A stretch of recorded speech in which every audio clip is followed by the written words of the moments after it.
దేవుని యొక్క అద్భుతమైనటువంటి ఆత్మ నడిపింపు, వాక్యం మన గుండెల్లో ఉండాలి. ప్రభువుకు ప్రత్యేకమైన స్థానాన్ని మనం కలిగి ఉండాలి.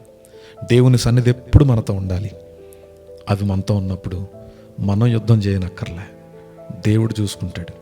ఎవరైతే మనల్ని విభేదిస్తున్నారో, వ్యతిరేకిస్తున్నారో, నిందిస్తున్నారో, అవమానిస్తున్నారో వారు మారాలి, వారు రక్షణ పొందాలి, వారు దేవుని మనసును తెలుసుకోవాలి.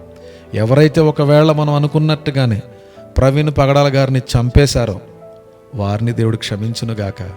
ఒకవేళ ప్రవీణ్ పగడాల గారి యొక్క మరణాన్ని రాజకీయం చేస్తున్నటువంటి వారిని కూడా దేవుడు క్షమించాలి. ఎవరైతే తప్పుడు దుష్ప్రచారాలు చేస్తున్నారో వారికి దేవుడు మారు మనసును కలగచేయాలి. తీర్పు రావాలి. ఒకవేళ అన్యాయపు తీర్పు ఆ దైవ సేవకుడి నిమిత్తం బయటకు వచ్చిన, ఒకవేళ దైవ సేవకుడి నిమిత్తం తప్పుడు సమాచారాలు బయటకు వచ్చిన, క్రైస్తవులంగా మనం చలించవలసినటువంటి అవసరం లేదు.